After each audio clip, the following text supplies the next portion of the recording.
বিশ্বনবী বলেছেন, যে ব্যক্তি ঈদুল ফিতর এবং ঈদুল আজহার রাতে সওয়াবের নিয়তে ইবাদতের উদ্দেশ্যে জাগ্রত থাকবে, সেই ব্যক্তির অন্তর কিয়ামতের ভয়াবহ মুহূর্ত মরবে না।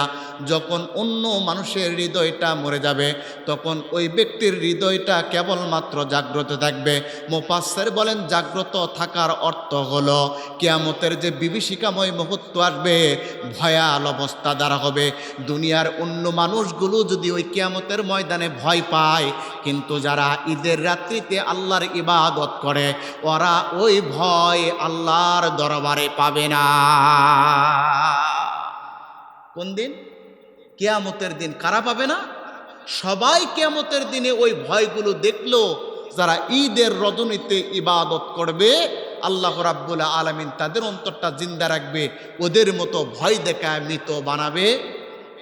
এটা হলো 1 নম্বর। 2 নম্বর, ঈদের রাতে আমলটা কি, ইবাদত আছে নাকি, পুরস্কার কি? ঈদের রাতের ইবাদতটা কি?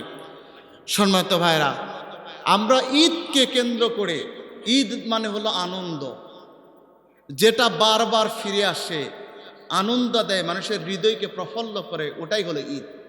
যেরকম মুফাসসিরে কেরাম বলে, বিবাহ মানুষের জীবনে আনন্দ দেয়। এটা একজন মানুষের জীবনে বিবাহটা আনন্দ। সন্তান মানুষের যখন জন্মগ্রহণ করে, ওই সন্তানটা ব্যক্তির জন্য আনন্দ ঈদের দিন। এরপরে আল্লাহ রাব্বুল আলামিনের নির্ধারিত যে 2টা ঈদ, এটাও মানুষের জন্য আনন্দের দিন। তার মানে যেটা মানুষকে প্রফুল্ল দেয়, আনন্দিত করে, ওটাই হলো ওই ব্যক্তির জন্যই। চিৎকার দেন আল্লাহু আকবার। কিন্তু ওই ঈদ আর আল্লাহর নির্ধারিত ঈদের ভিতরে পার্থক্য আছে না নাই? 1 মাস থেকে আর একটা নির্ধারিত পশু নির্ধারিত দিনে জবাই করার মাধ্যমে ঈদ, এই 2টার ভিতর ব্যাপক ফারাক আছে। স্বাভাবিক আনন্দ ঈদের দিন, হৃদয়টাকে আনন্দিত করা যায়, নিজেকে মানসিক প্রশান্তি পাওয়া যায়। আর আল্লাহর নির্ধারিত বিষয়ে আনন্দ করলে, এ ইবাদত করলে আল্লাহ পাক অতীত গুনাহগুলো মাফ করে দিয়ে জান্নাতটাকে ওয়াজিব করে দেয়। 2টার ভিতর পার্থক্য আছে না নাই? একটা মানসিক শান্তি দেয়, আরেকটা মানসিক শান্তি তো দেয়, বরং ইহকালীন কল্যাণ দেয়, পরকালীন মুক্তি দিয়ে আল্লাহর জান্নাত দেয়। সম্মানিত ভাইয়েরা, ঈদের রাতের আমল সম্পর্কে হযরতে আবি উমামাতা রাদিয়াল্লাহু তাআলা আনহু বলেন, আল্লাহর নবী মুহাম্মদ সাল্লাল্লাহু আলাইহি ওয়াসাল্লাম বলেন, মান কামা লাইলাতুল ঈদাইন মুহতাসিবান লিল্লাহি লাম ইয়ামুত কলবুহু ইয়াওমা তামুতুল কুলুব। দুনিয়ার মানুষেরা শুনে রাখো, আবু উমামার বর্ণনায় আবু উমামা বলেন, বিশ্বনবী বলেছেন, যে ব্যক্তি ঈদুল ফিতর এবং ঈদুল আজহার রাতে সওয়াবের নিয়তে ইবাদতের উদ্দেশ্যে জাগ্রত থাকবে, সেই ব্যক্তির অন্তর কিয়ামতের ভয়াবহ মুহূর্ত মরবে না। যখন অন্য মানুষের হৃদয়টা মরে যাবে, তখন ওই ব্যক্তির হৃদয়টা কেবলমাত্র জাগ্রত থাকবে। মুফাসসির বলেন, জাগ্রত থাকার অর্থ হলো কিয়ামতের যে বিভীষিকাময় মুহূর্ত আসবে, ভয়াল অবস্থা দ্বারা হবে। দুনিয়ার অন্য মানুষগুলো যদি ওই কিয়ামতের ময়দানে ভয় পায়, কিন্তু যারা ঈদের রাত্রিতে আল্লাহর ইবাদত করে, ওরা ওই ভয় আল্লাহর দরবারে পাবে না। কোন দিন? কিয়ামতের দিন। কারা পাবে না? সবাই কিয়ামতের দিনে ওই ভয়গুলো দেখলো। যারা ঈদের রজনীতে ইবাদত করবে, আল্লাহ রাব্বুল আলামিন তাদের অন্তরটা জিন্দা রাখবে, ওদের মতো ভয় দেখায় মৃত বানাবে। এটা হলো 1 নম্বর। 2 নম্বর, হযরতে মুআয ইবনে জাবাল রাদিয়াল্লাহু তাআলা আনহু বলেন, রাসূলুল্লাহ সাল্লাল্লাহু আলাইহি ওয়াসাল্লাম বলেছেন, যে ব্যক্তি 5টি রাত ইবাদতের জন্য জাগ্রত রাখবে, তার জন্য আল্লাহর জান্নাত ওয়াজিব হয়ে যাবে। মুফাসসিররা 5টি রাতের কথা নিয়ে এসেছেন। তারবিয়াত রাত, অর্থাৎ জিলহজ মাসের 8 তারিখের রাত, আরাফার রাত, কুরবানির দিবসের রাত, ঈদুল ফিতরের রাত, আল-লাইলাতুন নিসফে মিন শাবান, শবে বরাতের রাত। এই 5টা রাত যদি কোনো ব্যক্তি জেগে আল্লাহর ইবাদত করে, আল্লাহর নবী মুহাম্মদ সাল্লাল্লাহু আলাইহি ওয়াসাল্লাম বলেন, তার জন্য আল্লাহর জান্নাত ওয়াজিব হয়ে যাবে। আমরা করি কি?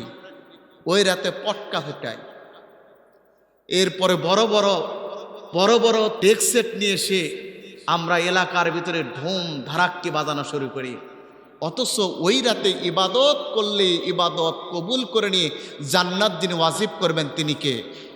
এই জন্য যারা আপনারা আছেন, আপনাদের কাছে যারা মুরব্বী আছেন, সম্মানিত দায়িত্বশীল যারা আছেন সমাজ ব্যবস্থার ভিতরে, আপনাদের দায়িত্ব নিয়ে ওই রাত্রে ওই সমাজকে ভালো করতে হলে, মানুষের ইবাদতগুলোকে যদি কবুল করতে হয়, অবশ্যই আপনাদের দায়িত্ব হলো আপনার সন্তান, আপনার অধীনস্থ যারা থাকবে, ওরা ডেক সেট, তবলা, ডুগডুগি, হারমোনিয়াম, এদেরকে রাত্রেবেলা ঈদের আনন্দ না দিয়ে বরং ওদেরকে সাথে নিয়ে পবিত্র হয়ে 2 রাকাত নামাজ পড়ে আল্লাহর কাছে সেজদা দিয়ে গুনাহ মাফের জন্য ক্ষমা প্রার্থনা করেন। 1 নম্বরে আল্লাহ পাক আপনার গুনাহ মাফ করে দিয়ে জান্নাত ওয়াজিব করে দিবে। আপনার দোয়ার বদৌলতে আপনার সন্তানকেও আল্লাহ মাফ করে দিয়ে নামাজি বানায় আল্লাহর জান্নাতি বানায় দিবে।